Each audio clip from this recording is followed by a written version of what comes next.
Hello students, आज आप हमारे वीडियो पे BCA सेकंड सेमेस्टर हिंदी के उनको प्रणाम का सारांश और एक वाक्य पढ़ने जा रहे हैं। जो नहीं हो सके पूर्ण काम मैं उनकी करता हूँ प्रणाम। कुछ कुंठित और कुछ लक्ष्य भ्रष्ट जिनके अभिमंत्रित तीर हुए, रण की समाप्ति के पहले ही जो वीर रिक्त तूनीर हुए, उनको प्रणाम। सारांश: हिंदी में यह कविता उन व्यक्तियों को श्रद्धांजलि देती है जो अपनी पूरी क्षमता और प्रयास से लक्ष्य की ओर बढ़ने के बावजूद कुछ कारणों से सफल नहीं हो पाए। पहले वाक्य में यह कहा गया है कि जो पूर्ण रूप से काम नहीं कर पाए उन्हें भी प्रणाम करना चाहिए। दूसरी पंक्तियों में उन लोगों का वर्णन किया गया है जो संघर्ष के दौरान अपने लक्ष्य से भटक गए या जिनके प्रयास व्यर्थ हो गए, जैसे कि युद्ध के अंत से पहले ही जिनका धनुष खाली हो गया। अंत में उन सभी व्यक्तियों को प्रणाम किया गया है जो अपने प्रयासों में असफल रहे, लेकिन उनके संघर्ष और संघर्ष की भावना को सम्मानित किया गया है। जो छोटी सी नैया लेकर उतरे करने को उद्धिपार, मन की मन में ही रही, स्वयं हो गए उसी में निराकार, उनको प्रणाम।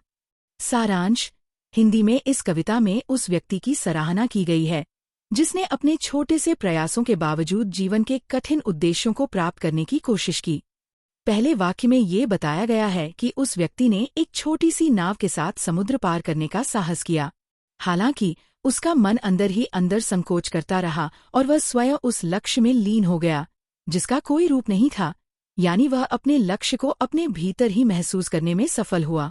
इस प्रकार यह कविता उन व्यक्तियों को प्रणाम करती है जिन्होंने बाहरी सफलता की बजाय आंतरिक अनुभव और आत्मनिर्भरता को महत्व दिया।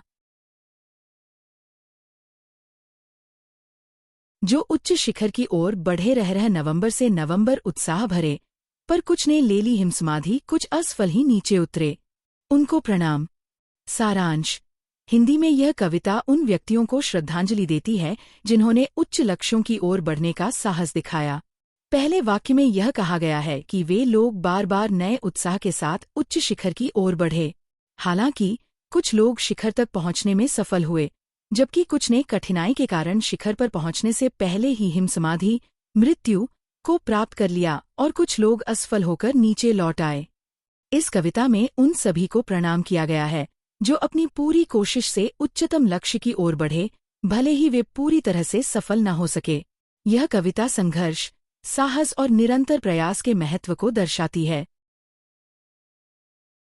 एकाकी और अकिंचन हो जो भू परिक्रमा को जिकले, हो गए पंगु, प्रतिपद इतने अदृष्ट के दाव चले, उनको प्रणाम। सारांश: हिंदी में इस कविता में उन व्यक्तियों को सम्मानित किया गया है जिन्होंने अकेले और संसाधनों की कमी के बावजूद कठिन यात्रा की। पहले वाक्य में यह बताया गया है कि वे व्यक्ति अकेले और निर्धन होकर भी दुनिया की परिक्रमा करने निकले। हालांकि यात्रा के दौरान उन्हें कई अदृश्य और अप्रत्याशित कठिनाइयों का सामना करना पड़ा, जैसे कि उनकी राह में अनदेखे और अप्रत्याशित चुनौतियां, दाव आईं। इस कविता में उन लोगों को प्रणाम किया गया है जिन्होंने मुश्किलों और विपत्तियों के बावजूद अपने मार्ग पर चलते रहने का साहस दिखाया और अपनी यात्रा को पूरा करने की कोशिश की। यह कविता संघर्ष और आत्मबल का प्रतीक है। कृत्य नहीं जो हो पाए, प्रत्युत फांसी पर गए झूल, कुछ ही दिन बीते हैं फिर भी ये दुनिया जिनको गई भूल, उनको प्रणाम। सारांश: हिंदी में यह कविता उन व्यक्तियों को श्रद्धांजलि अर्पित करती है जो जीवन में अपनी पूरी कोशिशों के बावजूद अपने उद्देश्य में सफल नहीं हो सके और अंतिम रूप से आत्महत्या या फांसी का रास्ता अपनाया। पहले वाक्य में कहा गया है कि जो लोग अपने कार्य को पूरा नहीं कर पाए उनके बारे में लोग भूल गए। वे लोग जो जीवन के अंतिम मोड़ पर आकर निराश होकर आत्महत्या कर बैठे और कुछ ही समय बाद इस दुनिया ने उन्हें भुला दिया। इस कविता में उन व्यक्तियों को प्रणाम किया गया है जो अपनी कठिनाइयों से जूझते हुए भी अपनी पहचान छोड़ गए और जिन्होंने अपनी कठिन स्थितियों में समाज द्वारा उपेक्षा और संघर्षों का सामना किया। यह कविता उनकी याद में है जिनकी कठिनाइयों के बावजूद दुनिया ने उन्हें भुला दिया। थी उग्र साधना, पर जिनका जीवन नाटक दुखांत हुआ, था जंग काल में सिंह लग्न पर, कुसमय ही देहांत हुआ, उनको प्रणाम। सारांश: हिंदी में यह कविता उन व्यक्तियों को श्रद्धांजलि देती है जिनकी जीवन यात्रा बहुत संघर्षपूर्ण और कठिन थी। पहले वाक्य में यह कहा गया है कि उन लोगों ने एक उग्र साधना की, यानी उन्होंने जीवन में कठिन तपस्या और प्रयास किए, लेकिन उनका जीवन दुखद अंत हुआ। दूसरे वाक्य में यह बताया गया है कि उनका जन्म ऐसे समय में हुआ था जब वे सिंह लग्न, शक्ति और वीरता का प्रतीक में पैदा हुए थे, लेकिन दुर्भाग्यवश उनका देहांत कुसमय, अवसरहीन या अप्रत्याशित समय में हो गया। इस कविता में उन सभी व्यक्तियों को प्रणाम किया गया है जिन्होंने कठिन साधना की, लेकिन समय और परिस्थिति के कारण उनका जीवन अधूरा रह गया। यह कविता उनके संघर्ष और बलिदान को सम्मानित करती है। दृढ़ व्रत और दुर्दम साहस के जो उदाहरण थे मूर्तिमंत, पर निर्वधि बंदी जीवन ने जिनकी धुन का कर दिया अंत, उनको प्रणाम। सारांश: हिंदी में यह कविता उन व्यक्तियों को श्रद्धांजलि अर्पित करती है जो अपने दृढ़ संकल्प और अडिग साहस के उदाहरण थे। पहले वाक्य में यह कहा गया है कि वे लोग अपनी मजबूत इच्छाशक्ति और साहस के प्रतीक थे, जो किसी मूर्ति या आदर्श की तरह थे। वे अपने लक्ष्य के प्रति पूरी तरह से समर्पित थे। लेकिन दूसरे वाक्य में यह बताया गया है कि उनकी पूरी धुन और संघर्षों को निरंतर बंदी जीवन, बंधक या कैदी जैसा जीवन ने समाप्त कर दिया। उनके साहस और प्रयासों के बावजूद उन्हें परिस्थितियों और जीवन के बंधनों ने रोक लिया और उनका अंत हो गया। इस कविता में उन सभी व्यक्तियों को प्रणाम किया गया है जिन्होंने अडिग साहस और व्रत के साथ अपने उद्देश्य को पाया, लेकिन जीवन के बंदीकरण ने उनके संघर्ष को समाप्त कर दिया। यह कविता उनके बलिदान और दृढ़ता का सम्मान करती है।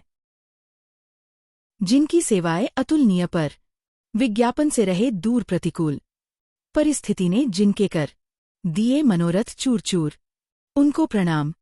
सारांश: हिंदी में यह कविता उन व्यक्तियों को श्रद्धांजलि अर्पित करती है जिनकी सेवाएं अतुलनीय और महत्वपूर्ण थीं, लेकिन वे कभी भी प्रचार या प्रशंसा से दूर रहे। पहले वाक्य में यह बताया गया है कि उनकी सेवाएं और योगदान अत्यधिक महत्वपूर्ण थे, लेकिन वे कभी भी जनसाधारण या मीडिया द्वारा सराहे नहीं गए। दूसरे वाक्य में यह कहा गया है कि प्रतिकूल परिस्थितियों ने उनके प्रयासों और इच्छाओं को नष्ट कर दिया, जिससे उनका उद्देश्य पूरा नहीं हो सका। इस कविता में उन सभी व्यक्तियों को प्रणाम किया गया है जिनकी उत्कृष्ट सेवाएं समाज के लिए थी, लेकिन वे परिस्थितियों और प्रचार के अभाव में पहचान नहीं पाए। यह कविता उनके त्याग, बलिदान और अनदेखे योगदान का सम्मान करती है। फर्स्ट मेन एक वाक्य में उत्तर दीजिए। 1. कविता उनको प्रणाम के रचयिता कौन हैं?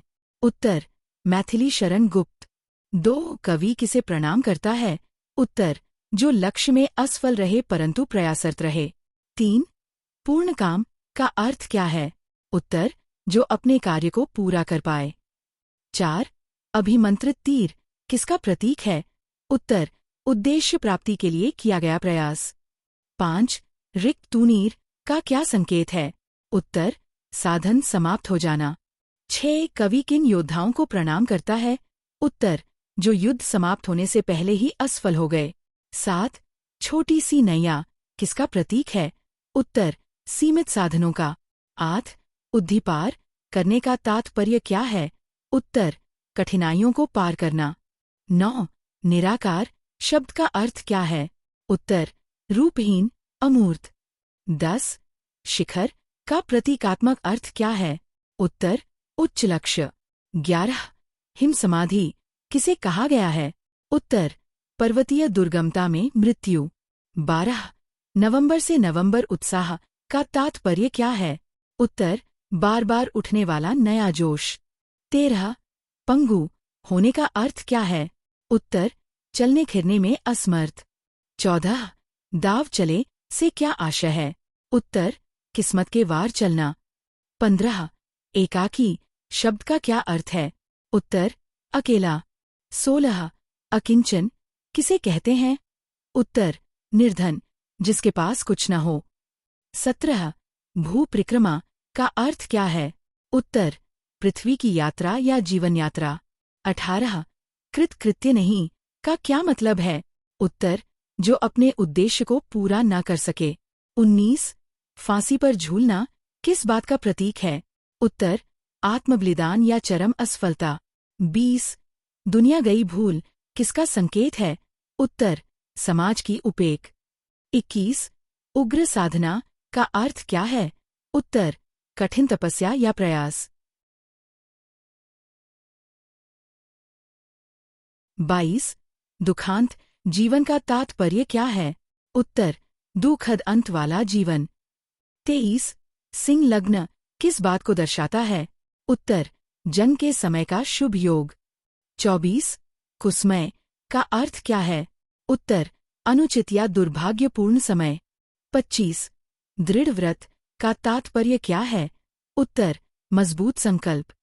26 दुर्दम साहस का अर्थ क्या है? उत्तर अजय या अपराजय साहस। 27 मूर्तिमंत का तात्पर्य क्या है? उत्तर आदर्श स्वरूप। 28 बंदी जीवन किसे कहा गया है? उत्तर कैद या बंधन में जकड़ा जीवन। 29 विज्ञापन से दूर किसे इंगित करता है? उत्तर प्रचार से वंचित लोग।